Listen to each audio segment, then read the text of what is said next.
അസ്സലാമു അലൈക്കും വറഹ്മത്തുള്ളാഹി. പ്രിയപ്പെട്ട വിദ്യാർത്ഥികളെ, അൽഫിയയിൽ അലമുകളെക്കുറിച്ചാണ് നമ്മൾ പഠിച്ചുകൊണ്ടിരിക്കുന്നത്. അടുത്തതായിട്ട് നമുക്ക് പഠിക്കുവാനുള്ളത് അലമിൻ്റെ തന്നെ വ്യത്യസ്ത ഇനങ്ങളെക്കുറിച്ചാണ്. നമ്മൾ പല അലമുകളും എടുക്കുക, പല പേരുകളും എടുക്കുക. ആ പേരുകളെ നമുക്ക് രണ്ടെണ്ണമാക്കി തരംതിരിക്കാൻ കഴിയും. ഒന്ന് അർത്ഥമുള്ള പേരുകളുണ്ടാകും, മറ്റേതൊന്ന് അർത്ഥമില്ലാത്ത പേരുകളുമുണ്ടാകും. ഉദാഹരണത്തിന് ഒരു കുട്ടിയുടെ പേര് ഫളല് എന്നാണ്, അല്ലെങ്കിൽ അസദ് എന്നൊക്കെ സങ്കല്പിക്കുക. ഫളല് എന്ന് പറഞ്ഞാൽ ഇതിനൊരു അർത്ഥമുണ്ട്, അസദ് എന്നാൽ അതിന് മറ്റൊരർത്ഥമുണ്ട് അല്ലേ. അപ്പോൾ ഇങ്ങനെ അർത്ഥമുള്ള പേരുകളും ഉണ്ടാകും, എന്നാൽ അർത്ഥമില്ലാത്ത സുആദ്, ഉദദ് എന്നൊക്കെ പോലെയുള്ള പേരുകളും ആളുകൾ ഇടാറുണ്ട്. ഒന്നുകൂടെ വ്യക്തമാകാൻ വേണ്ടിയിട്ട് ഒന്ന് അങ്ങാടിയിലേക്ക് ഇറങ്ങി ഓരോ കടകളുടെയും പേര് നോക്കിയാൽ നമുക്കത് വ്യക്തമാകും. അധിക കടകളുടെ പേരിനും കൃത്യമായിട്ടുള്ള അർത്ഥങ്ങളൊന്നും ഇല്ലാത്ത പേരുകളായിരിക്കുമെന്നർത്ഥം. ഏതായിരുന്നാലും ഇതുപോലെ അറബിയിൽ തന്നെ അർത്ഥമില്ലാതെ ഉപയോഗിക്കുന്ന രണ്ട് പേരുകളാണ് സുആദ്, ഉദദ് എന്നൊക്കെയുള്ളത്. അപ്പോൾ ഇത്തരത്തിൽ അർത്ഥമുള്ള പേരുകളും അർത്ഥമില്ലാത്ത പേരുകളും എന്നുള്ള രീതിയിൽ നമുക്ക് അലിമുകളെ തരം തിരിക്കാവുന്നതാണ്. അർത്ഥമുള്ള പേരുകൾ എന്ന് പറഞ്ഞാൽ എന്താണ്? ആ ഒരു പദം പേരിടുന്നതിന് മുമ്പ് തന്നെ അതിന് മറ്റൊരു ഉപയോഗം ഉണ്ടായിരുന്നു എന്നാണ് അതിൻ്റെ അർത്ഥം. ഉദാഹരണത്തിന് ഫളല് എന്നുള്ള പേര്, ആ ഒരു പേര് കൊണ്ട് ഒരു കുട്ടിക്ക് പേരിടുന്നതിന് മുമ്പ് തന്നെ ഫളല് എന്നുള്ള പദത്തിന് മറ്റൊരു ഉപയോഗം ഉണ്ടായിരുന്നു. അതായത് ശ്രേഷ്ഠത എന്നുള്ള അർത്ഥത്തിൽ ആ പദത്തെ നമ്മൾ ഉപയോഗിച്ചിരുന്നുവെന്നർത്ഥം. അസദ് എന്നുള്ള പദവും അങ്ങനെ തന്നെയാണ്. അതിന് പേരിടുന്നതിന് മുമ്പ് സിംഹം എന്നുള്ള ഒരു അർത്ഥത്തിൽ അതിനുപയോഗിച്ചിരുന്നു. അപ്പോൾ പേരിടുന്നതിന് മുമ്പ് മറ്റൊരു ഉപയോഗം ഉണ്ടായിരുന്ന അലമുകളും ഉണ്ടാകും, എന്നാൽ അങ്ങനെ പേരിടുന്നതിന് മുമ്പ് മറ്റൊരു ഉപയോഗം ഇല്ലാത്ത പേരുകളും ഉണ്ടാകും. ഉസ്താദ് നേരത്തെ പറഞ്ഞതുപോലെ സുആദ്, ഉദദ് എന്നൊക്കെ പോലെയുള്ള പേരുകൾ എന്നർത്ഥം. ഏതായിരുന്നാലും ഇങ്ങനെ അർത്ഥമുള്ള പേരുകളെ കുറിച്ചാണ് നമ്മൾ മൻഖൂലായിട്ടുള്ള പേരുകൾ എന്ന് പറയുന്നത്. അർത്ഥമില്ലാത്ത ആദ്യമേ അലമായിട്ട് ഉപയോഗിക്കുന്ന പേരുകളെ കുറിച്ചാണ് നമ്മൾ മുർത്തജലായിരിക്കുന്ന അലമുകൾ എന്ന് പറയുന്നത്. ഇനി മറ്റൊരു ക്ലാസിഫിക്കേഷനും കൂടെ നമ്മൾ മനസ്സിലാക്കേണ്ടതുണ്ട്. നമ്മൾ നേരത്തെ സൂചിപ്പിച്ചിട്ടുള്ളതാണ്, അലമുകൾ ഒന്നെങ്കിൽ മുഫ്രദായിട്ട് വരും അല്ലെങ്കിൽ മുറക്കബായിട്ട് വരും എന്നുള്ള കാര്യം. മുഫ്രദായിരിക്കുന്ന അലമ് എന്ന് പറഞ്ഞാൽ നമുക്കറിയാം ഒറ്റ പദം വെച്ചിട്ടുള്ള പേരിനെ കുറിച്ചാണത് പറയുന്നത്. ഇനി മുറക്കബായ അലമ് എന്ന് പറഞ്ഞാലോ രണ്ടോ അതിലധികമോ വാക്കുകളൊക്കെ ചേർത്തുണ്ടാക്കിയിട്ടുള്ള അലമുകളെ കുറിച്ചാണ് പറയുക. ഇത്തരത്തിലുള്ള മുറക്കബായ അലമിനെ തന്നെ നമുക്ക് മൂന്നെണ്ണമാക്കി തരംതിരിക്കാവുന്നതാണ്.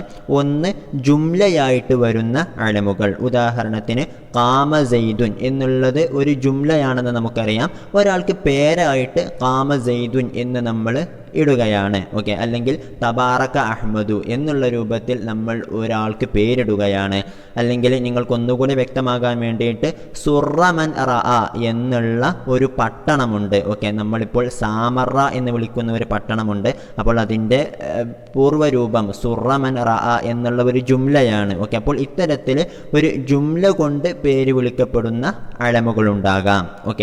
അല്ല എങ്കിൽ മുറക്കബ് മസ്ജിയ് എന്നുള്ള രീതിയിൽ വരുന്ന പേരുകളുണ്ടാകാം. മുറക്കബ് മസ്ജിയ് എന്ന് പറഞ്ഞാൽ രണ്ട് വാക്കുകൾ കൂട്ടി യോജിപ്പിച്ചിട്ട് മറ്റൊരു വാക്ക് ആയി ഉപയോഗിക്കുന്നതിനെ കുറിച്ചാണ് പറയുക.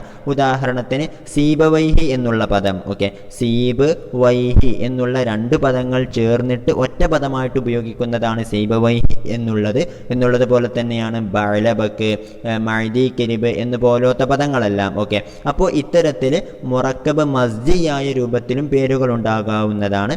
ഇനി മറ്റൊന്നാണ് ഇളാഫിയായിട്ടുള്ള മുറക്കബ് എന്ന് പറയുന്നത്. ഇളാഫിയായിട്ടുള്ള മുറക്കബ് എന്ന് പറഞ്ഞാൽ അബ്ദു ഷംസ്, അബ്ദുല്ലാഹി എന്നൊക്കെ പറയുന്നത് പോലെ രണ്ട് പദങ്ങളുണ്ടാകും. ഒന്ന് മുലാഫും മറ്റേത് മുലാഫ് ഇലൈഹിയുമാകുന്ന രൂപത്തിലും പേരുകൾ വരാവുന്നതാണ് എന്നർത്ഥം. അപ്പോൾ മുറക്കബായിരിക്കുന്ന അലമുകളെ തന്നെ നമുക്ക് മൂന്നെണ്ണമാക്കി തരംതിരിക്കാം.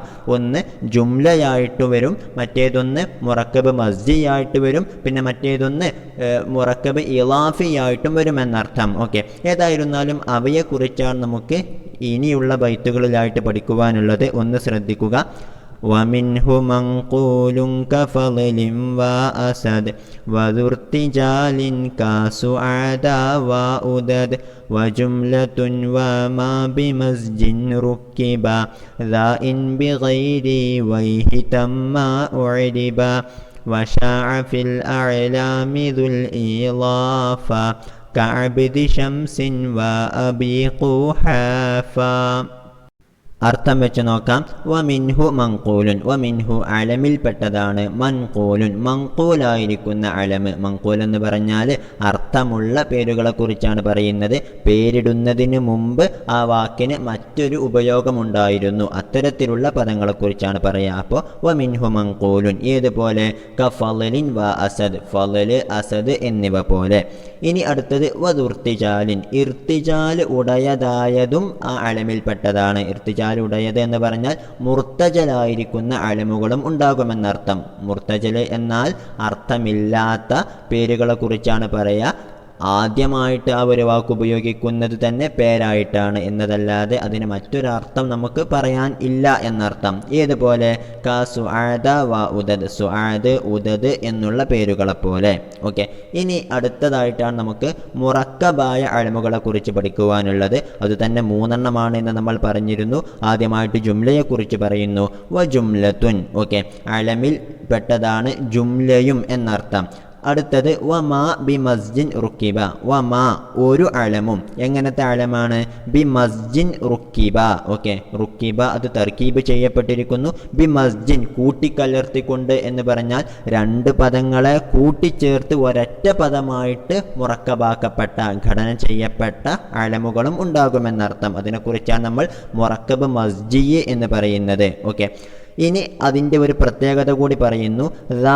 ഈ ഒരു അലമ്, അതായത് മുറക്കബ് മസ്ജിയായിരിക്കുന്ന അലമ് ഇൻ ബി ഗൈരി വൈഹി, ഓക്കെ, വൈഹി കൊണ്ട് അല്ലാതെ തമ്മ പൂർത്തീകരിക്കപ്പെട്ടാൽ, അതായത് ആ അലമിൻ്റെ അവസാനത്തിൽ വൈഹി എന്ന് അല്ല എങ്കിൽ ഉരിബ അത് ഇറാബ് ചെയ്യപ്പെടുന്നതാണ്. അപ്പോൾ നമുക്ക് മനസ്സിലാക്കാൻ കഴിയും, സീബവൈഹി പോലത്തെ അവസാനത്തിൽ വൈഹി എന്നുള്ളത് കൊണ്ട് അവസാനിക്കുന്ന മുറക്കബ് മസ്ജിയായ അലമാണ് എങ്കിൽ അവ മബ്നിയായിരിക്കും. ഇനി അല്ലാത്ത അലമുകളാണ് എങ്കിൽ നമ്മൾ നേരത്തെ പറഞ്ഞതുപോലെ ബഅലബക്ക്, മഅദി കരീബ് എന്നൊക്കെ പോലെയുള്ള അവസാനം വൈഹി എന്നതുകൊണ്ട് അവസാനിക്കാത്ത മുറക്കബ് മസ്ജിയായ അലമാണ് എങ്കിൽ അവ മുഅറബുമായിരിക്കുമെന്നർത്ഥം. അതാണ് ഇവിടെ ദാഇൻ ബി ഗൈരി വൈഹി തമ്മ ഉരിബ എന്ന് പറഞ്ഞത്. ഓക്കെ, ഇനി അടുത്തത് നോക്കാം. വശാഅ ഫിൽ അഅലാമി, അലമുകളുടെ വിഷയത്തിൽ വ്യാപകമായിരിക്കുന്നു. ദുൽ ഇളാഫത്തി, ഓക്കെ, ഇളാഫത്ത് ഉള്ള അലമുകൾ എന്നർത്ഥം. അപ്പോൾ മുറക്കബായിരിക്കുന്ന അലിമിനെ തന്നെ നമ്മൾ 3 പറഞ്ഞിരുന്നു. ഒന്ന് ജുംല, മറ്റേതൊന്ന് മുറക്കബ് മസ്ജിയ്, പിന്നെ മറ്റേതൊന്നാണ് മുറക്കബ് ഇളാഫിയ് എന്ന് പറയുന്നത്. ഓക്കെ, അപ്പോൾ ഇളാഫത്ത് ഉടയതായ കാര്യങ്ങളും അലമുകളുടെ വിഷയത്തിൽ വ്യാപകമായിരിക്കുന്നു. ഏതുപോലെ? കഅബ്ദി ഷംസിൻ വ അബി ഖുഹാഫ, അബ്ദു ഷംസ് അബൂ ഖുഹാഫ എന്നൊക്കെ പറയുന്നത് പോലെ. ഷറഹിലേക്ക് നോക്കാം. യൻഖസിമുൽ അലമു ഇലാ മുർത്തജലിൻ വ ഇലാ മൻഖൂലിൻ, അലമ് മുർത്തജല് മൻഖൂല് എന്നീ 2 ഇനം തിരിയുന്നതാണ്. ഫൽ മുർത്തജലു, അപ്പോൾ മുർത്തജല് എന്നാൽ ഹുവ അത് മാ ഒരു അലമാകുന്നു. ലം യസ്ബിഖ് ലഹു ഇസ്തിഅമാലുൻ ഖബ്ലൽ അലമിയ്യത്തി, അലമിയ്യത്തിന് മുമ്പ്, അതായത് അലമ് ആകുന്നതിന് മുമ്പ് ആ ഒരു പദത്തിന് ഒരു ഉപയോഗവും മുൻകടന്നിട്ടില്ല.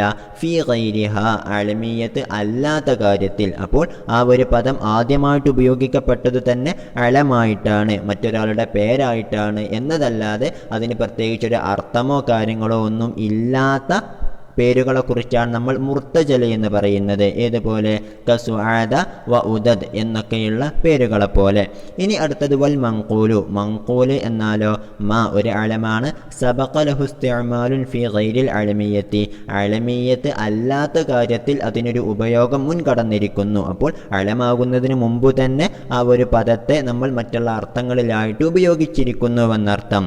ഓക്കെ, ഇനി അത്തരത്തിലുള്ള മൻഖൂലായിരിക്കുന്ന പദങ്ങൾ തന്നെ വ്യത്യസ്ത രൂപങ്ങളിൽ നിന്ന് ഉണ്ടാകും. ഒന്ന് ശ്രദ്ധിക്കാം. വന്നഖലു, ഇങ്ങനെ ഒരു അലമ് മൻഖൂലാകുന്നത് തന്നെ ഇമ്മാ മിൻ സിഫത്തിൻ, ഒന്നുകിൽ അത് സിഫത്തിൽ നിന്നായിരിക്കും. ഹാരിസിൻ, ഹാരിസ് എന്നുള്ളത് പോലെ. അപ്പോൾ ഹാരിസ് എന്ന് പറഞ്ഞാൽ കൃഷിക്കാരൻ എന്നാണ് അതിൻ്റെ അർത്ഥം. അപ്പോൾ ഒരാൾക്ക് നമ്മൾ ഹാരിസ് എന്ന് പേരിടുകയാണ് എങ്കിൽ ആ ഹാരിസ് എന്നുള്ള പദത്തിന് മുമ്പൊരു അർത്ഥമുണ്ടായിരുന്നു, ആ അർത്ഥം ഒരു സിഫത്തായിരുന്നു എന്നർത്ഥം, കൃഷിക്കാരൻ എന്നുള്ള ഒരു അർത്ഥം ഉണ്ടായിരുന്ന പദത്തെയാണ് നമ്മളവിടെ പേരായിട്ട് ഉപയോഗിക്കുന്നത്. അപ്പോൾ അവിടെ മങ്കൂലായിരിക്കുന്നത് സിഫത്തിൽ നിന്നാണെന്ന് നമുക്ക് പറയാം. ഔ മിൻ മസ്ദറിൻ, അല്ലെങ്കിൽ മസ്ദറിൽ നിന്നായിരിക്കും നഖല് സംഭവിച്ചിട്ടുണ്ടാവുക. കഫളിൻ, ഫള് എന്നതുപോലെ. ഫള് എന്നാൽ ശ്രേഷ്ഠത എന്നാണ് അർത്ഥം. അപ്പോൾ അങ്ങനെ നമ്മൾ മറ്റൊരാൾക്ക് പേരിടുകയാണ് എങ്കിൽ അത് മങ്കൂലായിരിക്കുന്നത് ഒരു മസ്ദറിൽ നിന്നാണെന്ന് നമുക്ക് പറയാം. ഔ മിൻ ഇസ്മി ജിൻസിൻ, അല്ലെങ്കിൽ ഒരു വർഗപദത്തിൽ നിന്നായിരിക്കും. ക അസദിൻ, അസദ് എന്നുള്ളത് പോലെ. അപ്പോൾ അസദ് എന്നാൽ സിംഹം എന്നുള്ള ഒരു വർഗത്തെക്കുറിച്ച് പറയുന്ന പേരാണ്. അസദ് എന്നൊരാൾക്ക് പേരിട്ടാൽ അതൊരു ഇസ്മു ജിൻസിൽ നിന്നാണ് അത് മങ്കൂലായിരിക്കുന്നത് എന്നർത്ഥം. ഓക്കെ. വഹാദിഹി തകൂനു മുഅറബത്തൻ, വഹാദിഹി ഇപ്പറഞ്ഞ കാര്യങ്ങളെല്ലാം തകൂനു മുഅറബത്തൻ അവയെല്ലാം മുഅറബായിരിക്കും എന്ന് പറഞ്ഞാൽ അതിന് ഇഅ്റാബ് ഉണ്ടായിരിക്കുന്നതാണ്, മബ്നിയായിരിക്കുന്നതല്ല എന്നർത്ഥം. ഇനി മുറക്കബായ അലമുകളിൽപ്പെട്ട ജുംലയിലേക്കാണ് ഷാരിഹ് തങ്ങൾ സൂചിപ്പിക്കുന്നത്.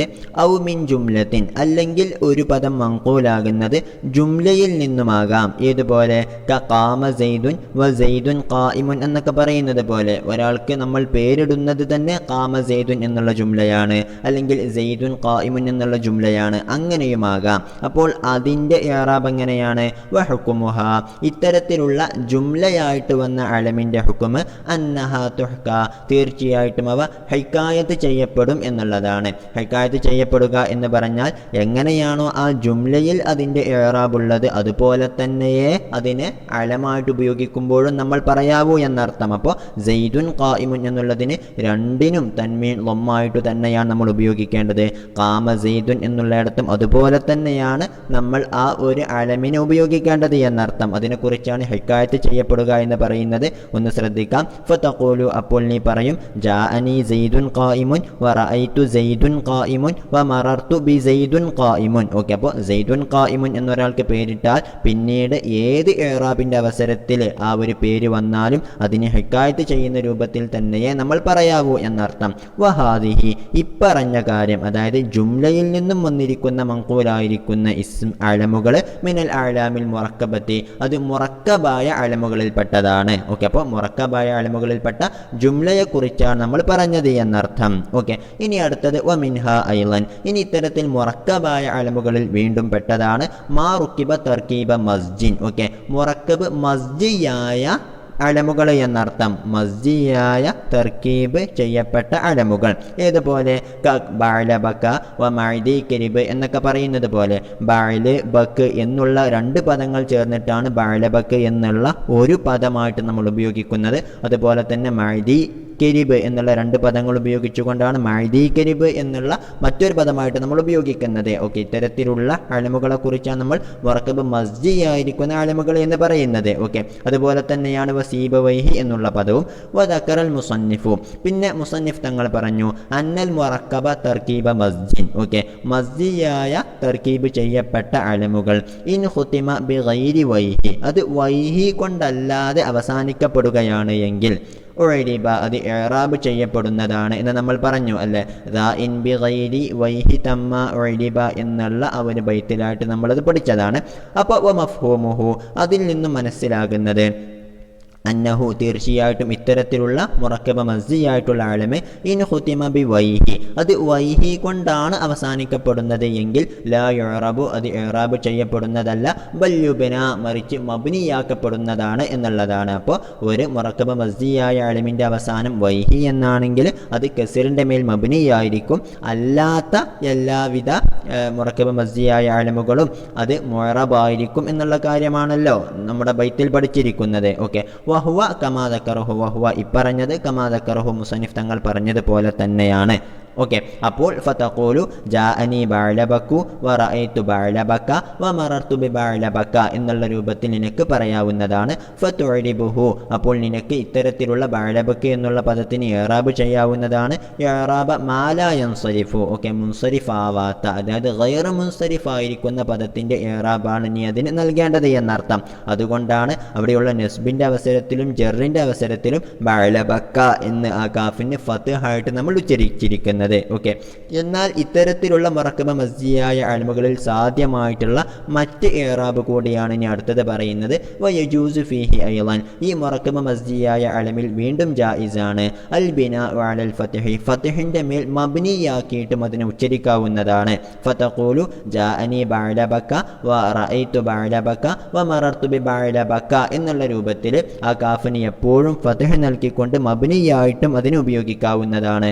എന്നും മാത്രമല്ല വയജൂസു അയ്ളൻ അൻ യുറബ അയ്ളൻ, വയജൂസു അയ്ളൻ വീണ്ടും ജായിസാണ് അൻ യുറബ അയ്ളൻ, ഇത്തരത്തിലുള്ള മുറക്കബ മസ്ജിയായിരിക്കുന്ന അലമുകൾ ഇറാബ് ചെയ്യപ്പെടാവുന്നതാണ്.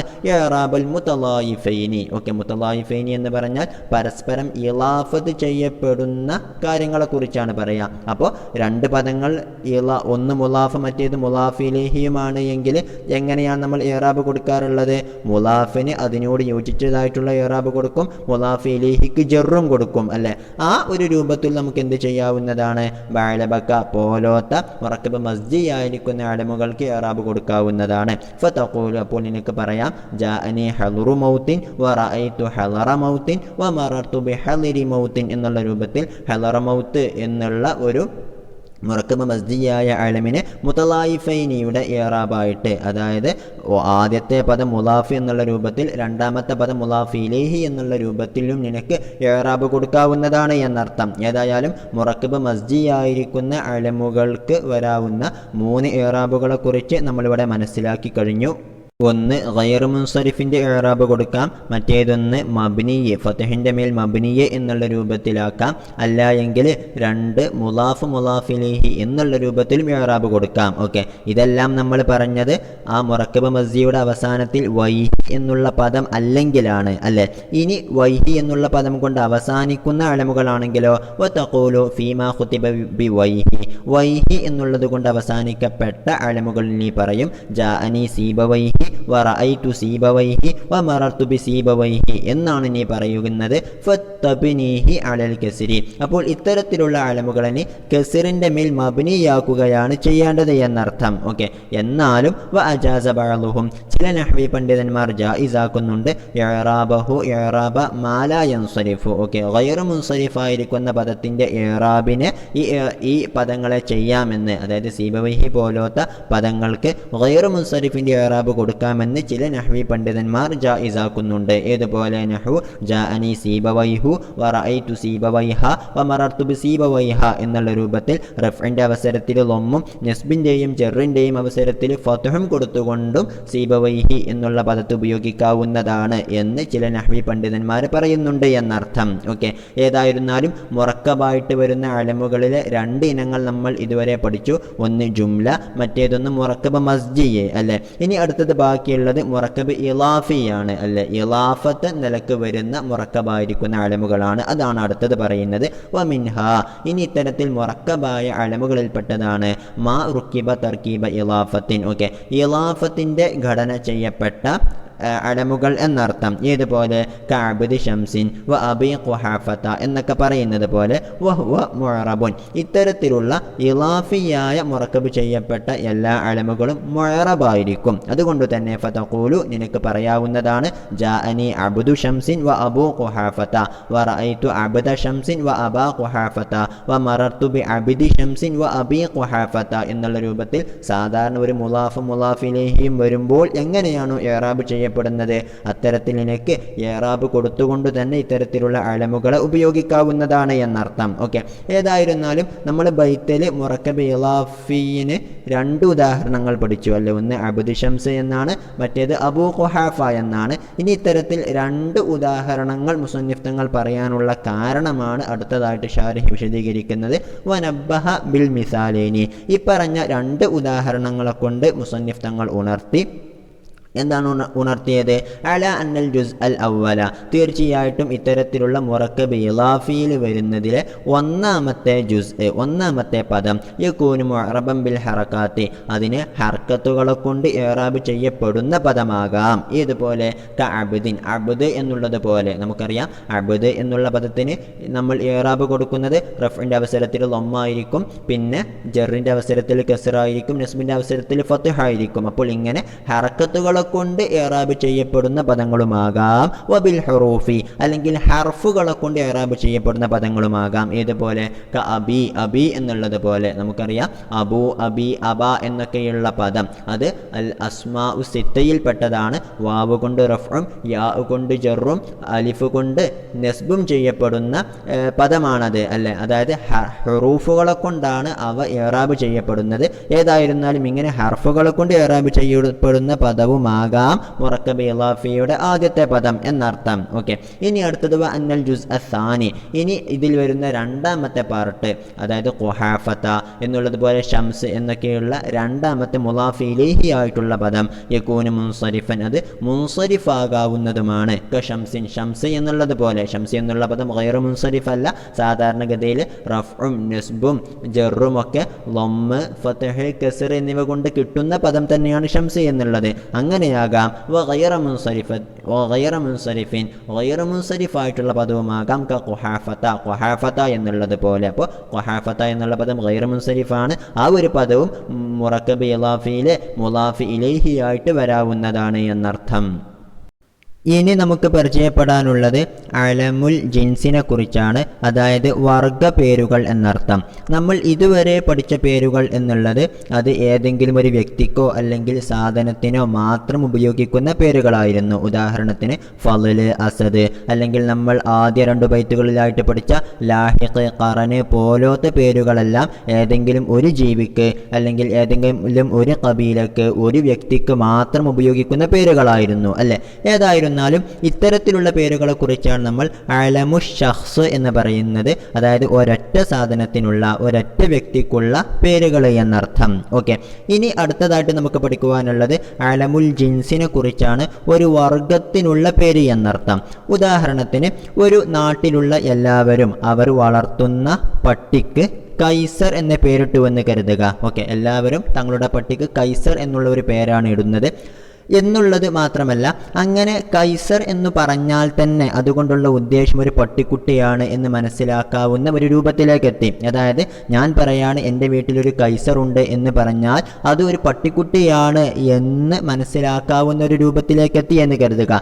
അപ്പോൾ സത്യത്തിൽ കൈസർ എന്ന് പറഞ്ഞാൽ ഒരിക്കലും പട്ടിക്കുട്ടി എന്നതല്ല അർത്ഥം, മറിച്ച് പട്ടിക്കുട്ടിക്ക് വന്നിട്ടുള്ള ഒരു പേരാണ് അത് എന്നർത്ഥം അല്ലേ. അപ്പോൾ കൈസർ എന്ന് പറഞ്ഞാൽ തന്നെ അത് ഏത് പട്ടിക്കുട്ടിക്കും പറയാവുന്ന ഒരു പേരായിട്ട് മാറിയിട്ടുണ്ട്. ഇത്തരത്തിലുള്ള പദങ്ങളെക്കുറിച്ചാണ് പേരുകളെക്കുറിച്ചാണ് നമ്മൾ അലമുൽ ജിൻസ് എന്ന് പറയുന്നത്. ഒരു വർഗത്തിനുള്ള പട്ടിക്കുട്ടി എന്നുള്ള ഒരു വർഗത്തിനുള്ള പേരാണ് കൈസർ എന്നുള്ളത് എന്നർത്ഥം. ഓക്കെ, ഇപ്രകാരം അറബിയിൽ ധാരാളം അലമുകൾ ഉപയോഗിക്കുന്നുണ്ട്. അത്തരത്തിലുള്ള അലമുകളെക്കുറിച്ചാണ് ഇനി അടുത്തത് പറയുന്നത്. ഒന്ന് ശ്രദ്ധിക്കാം. وَوَضَعُوا لِبَعْضِ الْأَجْنَاسِ عَلَمًا كعالم الأشخاص لفظا وهو عم من ذاك أم عرية للعقرب وهكذا ثعالة للثعلب ومثله برة للمابرة كذا فجاري عالم للفاجرة. ഒന്ന് ശ്രദ്ധിക്കാം. വവളഉ അറബികൾ വച്ചിട്ടുണ്ട് ലിബഅലിൽ അജ്നാസി ചില ജിൻസുകൾക്ക് ചില വർഗങ്ങൾക്ക് അലമിനെ വെച്ചിട്ടുണ്ട്, പേര് വെച്ചിട്ടുണ്ട് എന്നർത്ഥം. ഓക്കെ, ഈ പേരിൻ്റെ പ്രത്യേകത എന്താണെന്ന് വെച്ചാൽ കഅലമിൽ അഷ്ഖാസി ഷഖ്സുകളുടെ പേര് പോലെ തന്നെ, അതായത് സാധാരണ ഒരാൾക്കിടുന്ന ഒരു സാധനത്തിലിടുന്ന പേരുകളെ പോലെ തന്നെയാണ് ഈ അലമുൽ ജിൻസും വരുന്നത്. ഏതിൻ്റെ വിഷയത്തിൽ? ലഫ്ലിൻ്റെ വിഷയത്തിൽ. അപ്പോൾ നമുക്കിനി ഇൻഷാല്ലാ ഷറഹിൽ പഠിക്കുവാനുള്ളതാണ്. അലമു ഷഖ്സിന് ലഫ്ലി ആയിട്ടുള്ള പ്രത്യേകതകളും ഉണ്ടാകും, മഅനവിയായിട്ടുള്ള പ്രത്യേകതകളും ഉണ്ടാകും. അപ്പോൾ ഈ അലമുൽ ജിൻസ് എന്നുള്ളത് ലഫ്ലൻ നിലക്ക് അലമു ഷഖ്സിനെ പോലെയാണ് എന്നാണ് നമ്മളിവിടെ പഠിക്കുന്നത്. ഇൻഷാല്ലാ പ്രത്യേകതകൾ എന്തെല്ലാമാണ് നമുക്ക് പഠിക്കാം. ഓക്കെ, ഏതായാലും ചില ജിൻസുകൾക്ക് അറബികൾ പേര് വെച്ചിട്ടുണ്ട്. അവ ലഫ്ലൻ നിലക്ക് അലമു ഷഖ്സിനെ പോലെ തന്നെയാണ്. എന്നുള്ളതുപോലെ ഇത്തരത്തിലുള്ള അലമുൽ ജിൻസ് എന്നുള്ള കാര്യം വളരെ വ്യാപകമായിട്ടുള്ളതാണ്, അറബികൾ സാധാരണഗതിയിൽ ഉപയോഗിക്കുന്നതാണ്. ഇനി അത്തരത്തിലുള്ള ചില ഉദാഹരണങ്ങളാണ് പറയുന്നത്. മിൻദാക്ക അത്തരത്തിലുള്ള അലമുൽ ജിൻസിൽപ്പെട്ടതാണ് ഉമ്മു അരിയത്തുൽ ലിൽ അഖറബി. അഖറബ് എന്നാൽ തേള് എന്നാണ് അർത്ഥം. അപ്പോൾ തേളിനിക്ക് ഉമ്മു അരിയത്ത് എന്നുള്ള ഒരു അലമ് അറബികൾ ഉപയോഗിക്കാറുണ്ട്. ഓക്കെ, നമ്മൾ പട്ടിക്ക് കൈസർ എന്ന് ഉപയോഗിക്കുന്നത് പോലെ അഖറബിന് ഉമ്മു അരിയത്ത് എന്ന് എന്ന് ഉപയോഗിക്കാറുണ്ട്.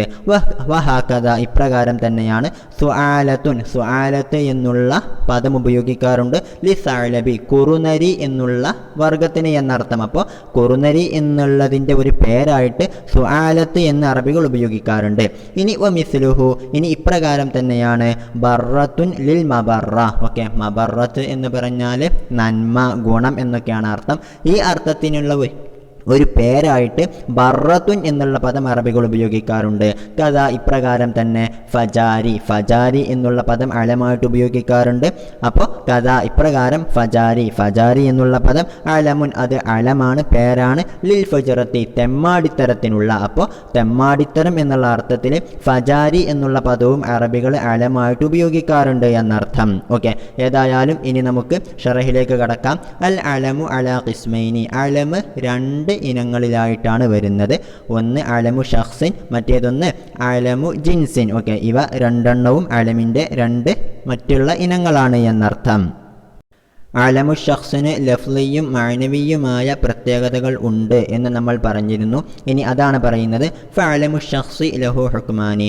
അലമു ഷഖ്സിന് രണ്ട് പ്രത്യേകതകളുണ്ട്, രണ്ട് നിയമങ്ങളുണ്ട്.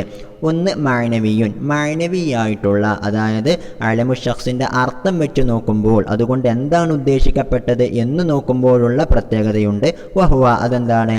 അയ്യുറാദ ബിഹി, അലമു ഷഖ്സ് കൊണ്ട് ഉദ്ദേശിക്കപ്പെടലാണ് വാഹിദുൻ ഒരൊറ്റ സാധനം, ബി ഐനിഹി അതു തന്നെ എന്നർത്ഥം. അപ്പോൾ ഒരു അലമു ഷഖ്സ് നമ്മൾ ഉപയോഗിക്കുകയാണെങ്കിൽ ആ ഒരു പദം കൊണ്ട് ഒരൊറ്റ വ്യക്തിയോ അല്ലെങ്കിൽ ഒരൊറ്റ സാധനമോ മാത്രമായിരിക്കും ഉദ്ദേശിക്കപ്പെടുന്നത്. ഇതുപോലെ സെയ്ദിൻ വ അഹ്മദ, സെയ്ദ് അഹ്മദ് എന്നൊക്കെ പറയുന്നത് പോലെ. അപ്പോൾ സെയ്ദ് എന്ന് പറഞ്ഞാൽ സെയ്ദ് എന്ന് പേരുള്ള ഒരൊറ്റ വ്യക്തിയായിരിക്കും അതുകൊണ്ടുള്ള ഉദ്ദേശ്യം എന്നർത്ഥം. ഓക്കെ, ഇനി ലഫ്ലിയുൻ, അലമു ഷഖ്സിന് ലഫ്ലി ആയിട്ടുള്ള പ്രത്യേകതയുമുണ്ട്. ലഫ്ലി എന്ന് പറഞ്ഞാൽ ആ അലമു ഷഖ്സ് എന്നുള്ള പദം നമ്മൾ എങ്ങനെയാണ് ഉപയോഗിക്കേണ്ടത്, ഒരു ജുംലയിൽ ആ പദം വന്നാൽ അതിനെ എങ്ങനെയെല്ലാം നമുക്ക് ഉപയോഗിക്കാം എന്നുള്ള രൂപത്തിലുമുള്ള പ്രത്യേകതയും അലമു ഷഖ്സിനുണ്ട്.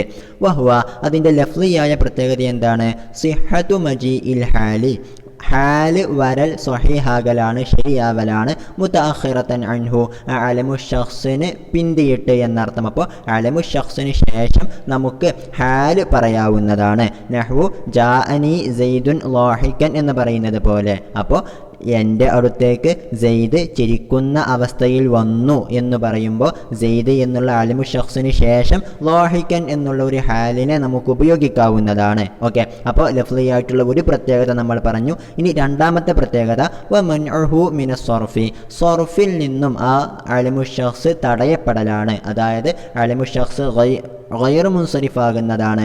മഅ സബബിൻ ആഖറ, മറ്റൊരു കാരണത്തോടുകൂടെ, ഗൈരിൽ അലമിയ്യത്തി, അലമിയ്യത്ത് അല്ലാത്ത. ഓക്കെ, ഗൈർ മുൻസരിഫിനെ കുറിച്ച് നമ്മൾ മുമ്പൊരിക്കൽ സൂചിപ്പിച്ചതാണ്, അതിൻ്റെ ഇഅ്റാബ് നമ്മൾ മനസ്സിലാക്കിയതാണ്.